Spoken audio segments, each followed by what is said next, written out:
ரீசெண்டாக என்ன ஒரு விஷயம் ஃபேமஸாக போயிட்டுருக்குன்னா கரிங்காலி மாலை. கருங்காலி கரிங்காலி மாலை ஏன் வந்து எல்லாருமே அணியக்கூடிய ஒரு முக்கியமான ஒரு விஷயமா கருதப்படுது. அதாவது இந்த ஸ்டோன்ஸை பற்றி நம்ம டீட்டெயிலாக பார்க்க போகிறோம். வாங்க பார்க்கலாம். மக்களே, இந்த கருங்காலி மாலை வந்து ரீசெண்டாக ரொம்ப ஃபேமஸாக இருக்குது. என்ன ரீசன் இது எல்லாருக்குமே? ஏன் ஒரு 10 வருஷத்துக்கு முன்னாடி இந்த கருங்காலி மாலை யாருக்குமே தெரியாதா? ஏன் இப்போ மட்டும் இந்த அளவுக்கு ரொம்ப எல்லாரும் போடக்கூடிய விஷயங்கள் அதிகமாயிட்டிருக்கு அப்படின்னா, இப்போ வந்து இந்த மாலைகளில் வந்து மக்களோட ஆர்வம் ஜாஸ்தியாக இருக்குது. இந்த மாலைகளை அணியும்போது நம்மளோட பிரச்சனைகள் தீந்துராதா?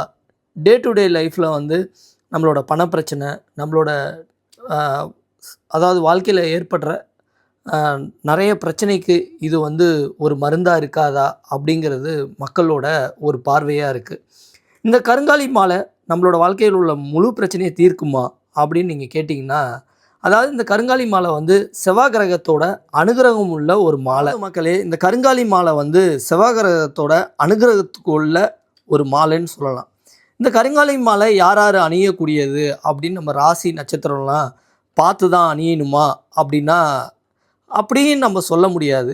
கடவுளோட அனுகிரகம் இந்த மாலை மூலமாக உங்களுக்கு ஏற்படும். அதாவது ஸ்பிரிச்சுவல் முக்கியமான ஒரு விஷயம்.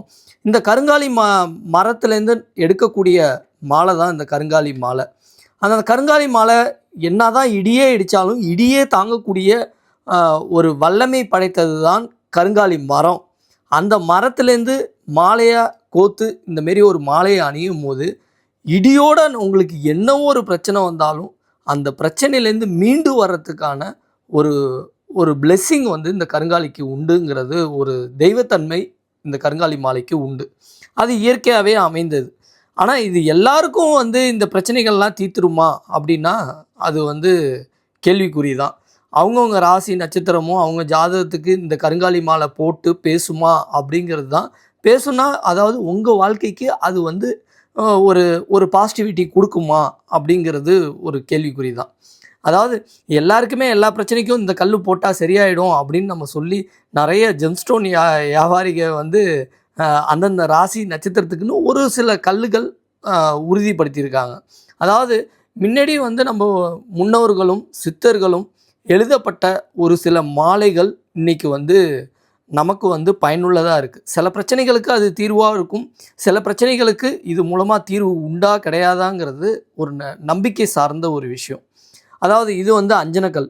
இந்த அஞ்சனக்கல் பார்த்திங்கன்னா நிறைய பேர் வந்து இதை வந்து கண்ணுக்கு ஒரு மையாவும் விடுவாங்க. கந்திஷ்டிக்கு இது வந்து ரொம்ப ஒரு முக்கியமான விஷயம். இந்த அஞ்சனக்கல்லும் வந்து ஒரு ஸ்பிரிச்சுவல் பவர் உள்ள ஒரு ஸ்டோன்னு சொல்ல முடியும். இது மூலமாக என்னென்ன பயன்கள் இருக்குது? இந்த கல்லை வந்து நம்ம வந்து தேடை ஓப்பன் பண்ணுறதுக்கு ஒரு முக்கியமான ஒரு ஸ்டோன்னு சொல்லலாம். இந்த கல்லை கையில் வச்சுட்டு தவம் பண்ணும்போது நம்மளோட மெடிடேஷனோட அடுத்த லெவலுக்கு போகக்கூடிய நம்ம சக்கராத்தை எல்லாத்தையும் வந்து ஒருநிலைப்படுத்தி நம்ம வந்து ஒரு கான்சன்ட்ரேஷனாக ஒரு மெடிடேஷன் பண்ணுறதுக்கு இந்த கல் உகந்ததுன்னு சொல்ல முடியும். அஞ்சனக்கல் அந்தளவுக்கு ஒரு பவர்ஃபுல்லானது.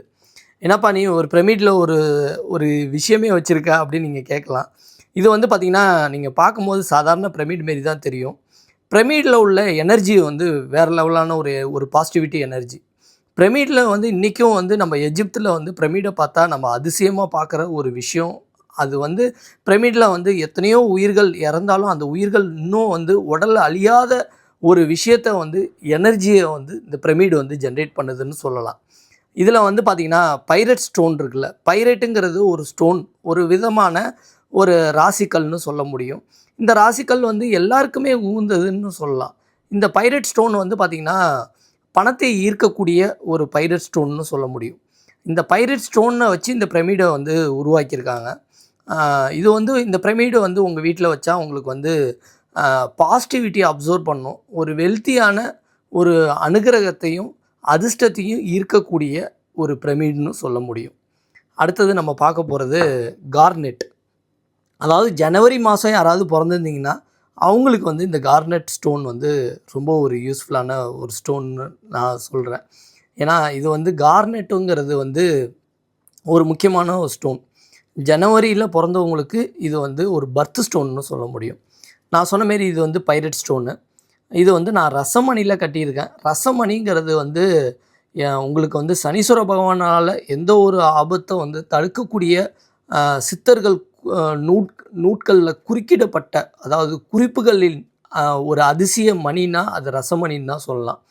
அந்த ரசமணியை நம்ம அணியும் போது எந்த ஒரு பாதிப்புலேருந்தும் நம்மளால் மீண்டு வரக்கூடிய ஒரு பவர் வந்து ரசமணிக்கு என்றைக்குமே உண்டு. அந்த ரசமணி அதாவது மூலிகை மூலமாக கட்டின ரசமணின்னு சொல்லலாம். வெள்ளி சேர்த்து கட்டுவாங்க ரசமணி. அப்படி ஒரு ஸ்டோனு. அடுத்தது நம்ம பார்க்க போகிறது டைகர் ஸ்டோன். இந்த டைகர் ஸ்டோன் வந்து பார்த்திங்கன்னா பணத்தை ஈர்க்கும் வல்லமை படைத்த ஒரு டைகர் ஸ்டோன்னு சொல்ல முடியும். அதாவது புலிக்கண்ணுன்னு சொல்லுவாங்க. இந்த புலிக்கண் வந்து கண் திருஷ்டியை போக்கும், பண வரவை அதிகப்படுத்தும்.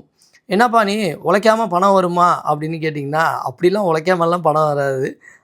அதிர்ஷ்டத்தை முயற்சி பண்ணுறவங்களுக்கு அதிர்ஷ்டத்தை ஈர்க்கக்கூடிய ஒரு வல்லமை படைத்த டைகர் ஸ்டோன்னு சொல்ல முடியும். மற்றபடி இதான் என்னோடய ஸ்டோன் கலெக்ஷன். இதுக்கப்புறம் ஏதாவது ஒரு ஸ்டோனை பற்றி நானும் கண்டிப்பாக நல்ல ஒரு ப்ரிப்பரோட அடுத்த வீடியோவில் பார்ப்போம். தேங்க்யூ ஃபார் வாட்சிங் அவர் வீடியோஸ்.